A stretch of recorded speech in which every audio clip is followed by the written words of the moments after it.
Pakistan women team की तारीखी कामयाबी, न्यूजीलैंड के खिलाफ पहली मरतबा T20 सीरीज जीत ली। दूसरे मैच में 10 रन से कामयाबी।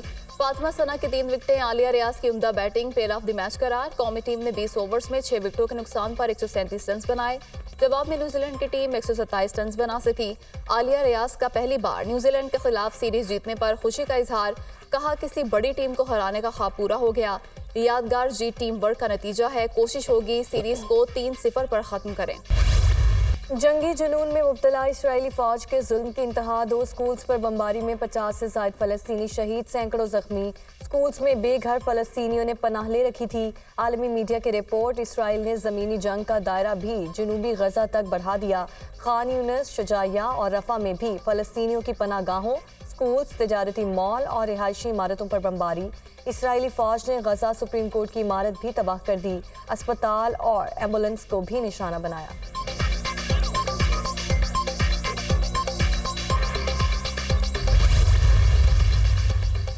गजा में इसराइली जुल्म बरबरियत अरूज पर, सेहूरी फौज के हमलों में शिद्दत। 2 रोज में 800 से ज्यादा फलस्तीनी शहीद। अब तक शहीद होने वालों की मजमूई तादाद 16,000 से बढ़ गई।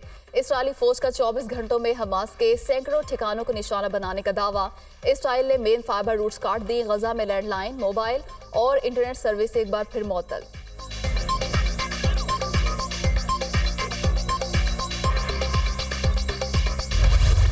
हमास का इसराइल को बड़ा नुकसान पहुंचाने का दावा, सहूनी फौज की 28 गाड़ियों को तबाह किया। 24 घंटों में इसराइली फौज ठिकानों, टैंक्स को मिसाइल और मार्टर गोलों से निशाना बनाया।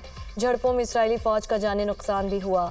हमास हुक्काम, इसराइली फौज की अपने मजीद 3 फौजियों के मारे जाने की तस्दीक। हलाक इसराइली फौजियों की तादाद 77 हो गई।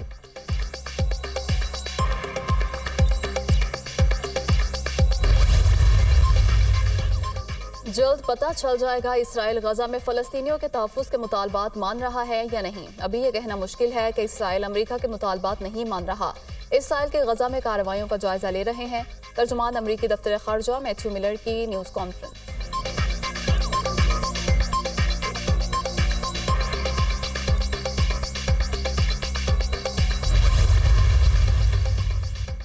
अमरीकी दबाव के बावजूद इसराइल के गजा पर वहशियाना हमले जारी। इसराइल की नई मुहिम की वहशत से आला अमरीकी फौजी एहलकार भी हैरान। इसराइली हमलों से अमवात में इजाफा, हमास के कैद में मौजूद यरगमालियों के लवाहिकीन भी इसराइली बमबारी से परेशान।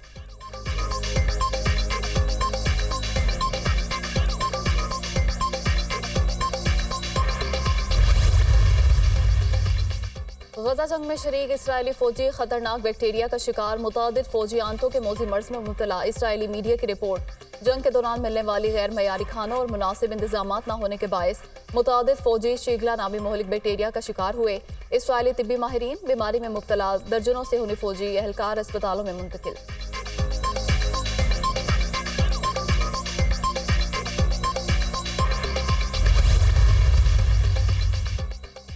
जहां हमास की पनाहगाहें नहीं, वहां इसराइल हमले ना करे। इसराइल गजा में नो स्ट्राइक जोन्स पर हमले नहीं करेगा।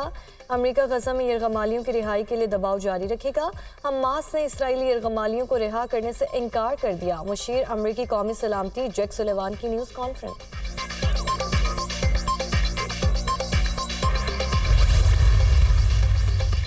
चीन का जंगबंदी के बाद गजा पर दोबारा इसराइली हमलों पर तशवीश का इजहार। गजा में जंगबंदी न करके बड़े मकासद को हासिल करने की कोशिश जारी है।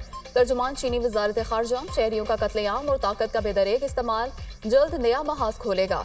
तर्जुमान चीनी वजारत खारजा की न्यूज़ कॉन्फ्रेंस।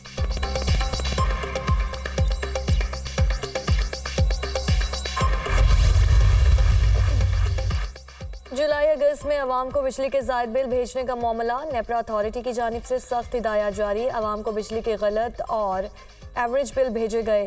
डिस्ट्रीब्यूशन कंपनीज ने अपनी नाअहली छुपाने के लिए बददियानती दिखाई। ये बदनज़मी बिल्स पर मीटर रीडिंग की तस्वीर ना लगाने और ख़राब मीटर बर वक्त तब्दील ना करने की वजह से हुई। इस इक़दाम से तकसीम कार कंपनीज की रिकवरी भी कम रही।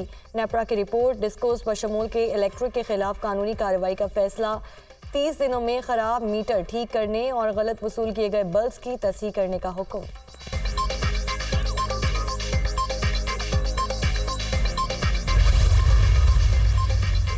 पंजाब में फजाई आलूदगी के डेरे बरकरार। लाहौर आज भी आलूदगी में दुनिया भर में पहले नंबर पर। AQI 211 record. फजाई आलूदगी से सांस लेना भी मुहाल। लाहौर के बाद कराची भी स्मोक की लपेट में। फजाई आलूदगी की शरह 185 हो गई। तिब्बी माहिरीन के शहरियों को एहतियाती तदाबीर अपनाने की हिदायत।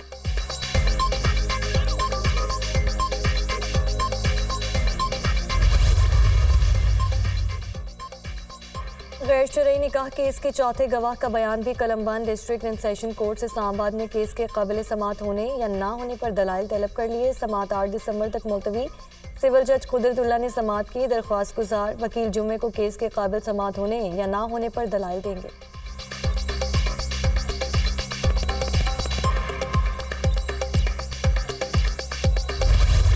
सबसे बड़ा झूठ है सदी का, और जो आपने दिया निहायत अफसोस की बात है कि आप ऐसी बात करें। इतना बड़ा झूठ वो कैसे बोल सकते हैं? और आप जब किसी पार्टी के रहनुमा हो और आपके लोग आपको फॉलो करते हो, ये आपकी जिम्मेदारी बनती है कि आप अपनी कौम से सच बोलें। जब आप किसी के साथ रहे हो, जब आपको पता हो कि आपने आपको किसी की सारी जो है इन एंड आउट का पता हो, और आप जब देखेंगे कोई ऐसे झूठ बोलता है और कौम से झूठ बोलेगा, तो उसको आपको बिल्कुल उसको बेनकाब करना चाहिए। और मेरे ख्याल से उनको ऐसी गैर जिम्मेदाराना बयान के ऊपर अपना बयान वापस लेना चाहिए। साबिक चेयरमैन PTI का बुशरा बीबी को निकाह से पहले ना देखने का दावा। बानी PTI के साबिक दस्तेराज सोन चौधरी भी मैदान में आ गए। बुशरा बीबी को निकाह से पहले ना देखने का दावा सदी का सबसे बड़ा झूठ है। साबिक चेयरमैन PTI बुशरा बीबी से निकाह से पहले दर्जनों बार मिले भी और देखा भी। मैं खुद उनको मुलाकात के लिए लेकर जाता रहा। बुशरा बीबी कुरान पर हलफ दे दें, उन्होंने साबिक चेयरमैन PTI को निकाह से पहले चेहरा नहीं दिखाया। कौम का लीडर कहलाने वाला झूठ बोले तो मेरा फर्ज है कि सच सामने लाऊं। उनकी सियासत झूठ पर मबनी है। अल्लाह का शुक्र है कि वक्त पर ही उनको छोड़ दिया। मुल्क में शर फैलाने और इदारों से तसादुम करने वाले के खिलाफ आवाज़ बुलंद करना मुल्क से वफा के मुतरादिफ है। ओन चौधरी की दुनिया न्यूज़ के programme on the front with Kamran Shahid में गुफ्तगू।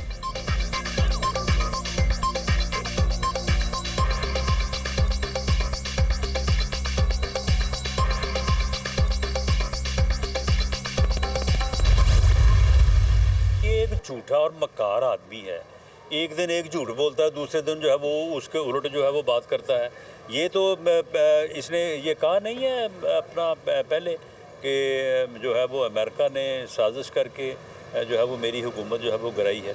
फिर उसके बाद कहा कि नहीं, ये अमेरिका ने नहीं गिराई, ये तो जनरल बाजवा ने यहाँ बैठ के जो है वो साजिश की है मेरे ख़िलाफ़। और अब ये कह रहा है कि मेरे ख़िलाफ़ जो है वो कोई बाहर जो है वो लंदन प्लान बना और उसकी बुनियाद के ऊपर जो है ये 9 मई हुआ। इससे कोई बेशर्म आदमी से पूछे कि ये 9 मई से पहले जब तुम लोगों को ये कह रहे थे कि अगर मुझे गिरफ़्तार किया गया तो आपने फ़लाँ जगह पे जाके एहतियाज करना है, ये लंदन में बैठ के कोई तुम्हें मजबूर कर रहा था कि तुम ये तकरीरें करो? ख़ुद तुमने अपनी रौनियत में, अपने तकब्बर में और अपने जो है वो गुरूर में तुमने जो है वो ये हरकत की। अगर ये साजिश है तो ये तुमने ही अपने ख़िलाफ़ की है और उसका खमियाजा जो है वो तुम्हें भुगतना पड़ेगा। साबिक चेयरमैन PTI एक झूठा और मक्कार आदमी है। पहले कहा कि अमेरिका ने साजिश करके मेरी हुकूमत गिराई, फिर जनरल बाजवा पर साजिश का इल्ज़ाम लगा दिया। अब कह रहे हैं कि मेरे खिलाफ लंदन प्लान बना। 9 मई वाक़यात से पहले खुद ही लोगों को कहा कि मेरी गिरफ्तारी पर फलां जगह एहतजाज करना है। क्या इनको 9 मई के एहतजाज का अमेरिका ने कहा था या लंदन से किसी ने फ़ोन किया था? अगर ये साजिश थी तो बानी PTI ने खुद अपने खिलाफ साजिश की। गुरूर और तकब्बुर में की जाने वाली कानून शिकनी का खमियाजा भुगतना पड़ेगा। नवाज शरीफ के खिलाफ झूठी सजाएं और मुकदमे खत्म हो रहे हैं तो क्या ये लाडलापन है? मुल्क में ऐसा कोई इदारा नहीं होना चाहिए जो सियासी इंतकाम के लिए इस्तेमाल हो। मौलाना फजलुर रहमान से इलेक्शन अलायंस नहीं हो रहा। कुछ हलकों में सीट एडजस्टमेंट पर बात हो सकती है। दानियाल अजीज एक सूबाई हलके के टिकट के लिए पूरी पार्टी को लपेट में ले रहे हैं। पार्टी देखेगी कौन जीत सकता है, इससे ही टिकट मिलेगी। नून लीगी रहनुमा राना सनाउल्लाह की मीडिया टॉक।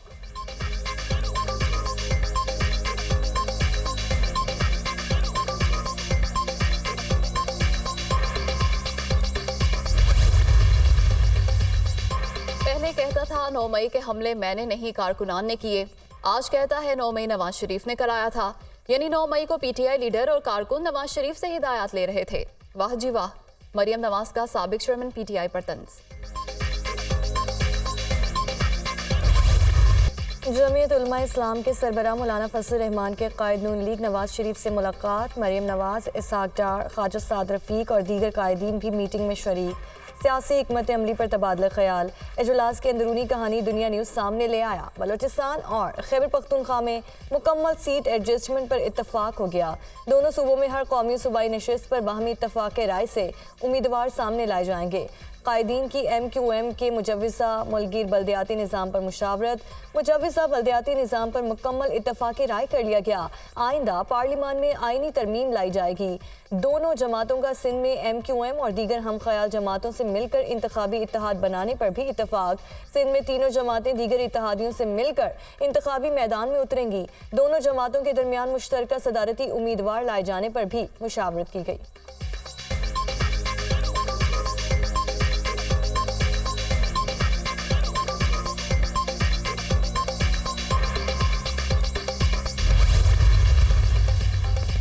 इलेक्शन में फौज तैनात करने की दरख्वास्त। इलेक्शन कमीशन ने वजारत दाखिला को खत लिख दिया। इलेक्शन के लिए 5,91,106 सिक्योरिटी एहलकार दरकार हैं। चारों IGs ने बताया कि दस्तयाब नफरी 3,28,510 है। 2,77,558 सिक्योरिटी एहलकारों की कमी का सामना है।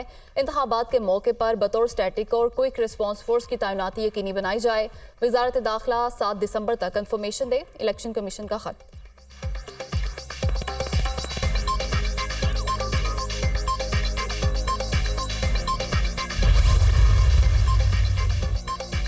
निगरान हुकूमत मुकम्मल तौर पर न्यूट्रल है। तमाम सियासी जमातों को लेवल प्लेइंग फील्ड दे रहे हैं। कोई जमात पसंदीदा नहीं। कोशिश है कि इंतखाबात साफ और शफाफ हों।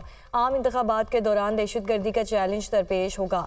सियासी सरगर्मियों में किसी भी रहनुमा को निशाना बनाना आसान होता है। अब तक 4 लाख से ज़ायद अफगान शहरी रज़ाकाराना तौर पर अपने मुल्क जा चुके हैं। निगरान वज़ीर दाखिला सरफराज बुगटी की गुफ्तगू।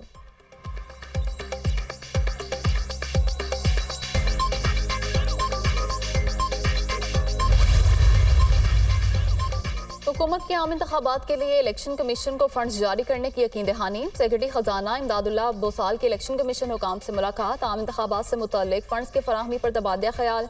2 दिन में इलेक्शन कमीशन को आम इंतखाबात के लिए फंड्स जारी कर देंगे।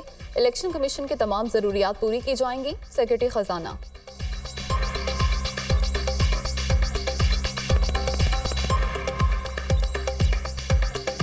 सर कब तक फंड रिलीज कर रहे हैं? हम रिलीज कर देंगे फंड।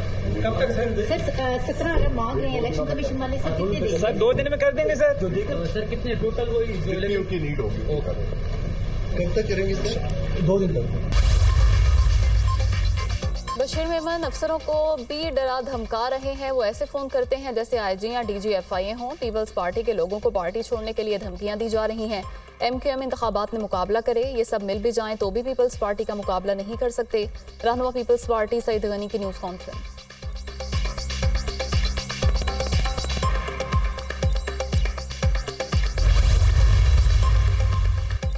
पीपल्स पार्टी ने प्री पोल धांधली शुरू कर रखी है। खामोश नहीं रहेंगे, किसी को धमकी नहीं दी। सईद गनी जो बोलते हैं उन्हें बोलने दें। लाड़काना और नौशहर फिरोज में फरमाइश पर हल्के बनाए गए। जिसने भी ऐसा किया उसे सजा मिलनी चाहिए। हम अदालतों में जाएंगे। निगरान वज़ीर आला से दरख्वास्त है कि खुदा के वास्ते हमारी बात सुने। इलेक्शन कमिश्नर सिंध पर हमें एतमाद नहीं।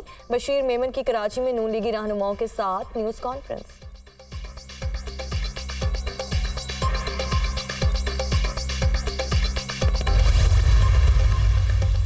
जस्टिस रिटायर्ड मंजूर मलिक को जुडिशल कमीशन का मेंबर तैनात करने की मंजूरी दे दी गई। मौजूदा मेंबर सरमद जलाल उस्मानी की मुद्दत 21 नवंबर को मुकम्मल हो चुकी। जजेस की तकर्री के लिए कायम जुडिशल कमीशन का चीफ जस्टिस काजी फायज ईसा की ज़ेर सदारत इजलास। रूल्स में तरमीम के लिए आला सतह की कमेटी भी बना दी गई। कमेटी की तश्कील का फैसला अक्सरियती राय से हुआ। जस्टिस मंसूर अली शाह कमेटी के सरबराह तैनात।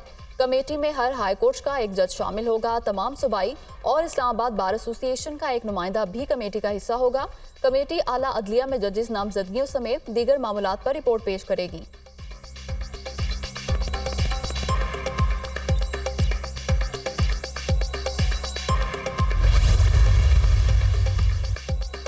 तहरीक इंसाफ की कारकुन सनम जावेद 30 रोज़ के लिए नजरबंद। निगरान पंजाब हुकूमत ने जवाब लाहौर हाईकोर्ट में जमा करा दिया।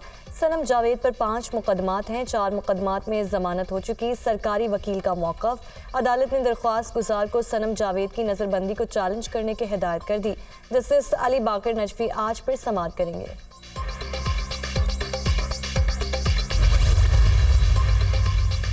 गैर कानूनी अफगान बाशिंदों की वतन वापसी का सिलसिला जारी। गुज़श्ता रोज 2476 अफगान बाशिंदे वापस लौट गए।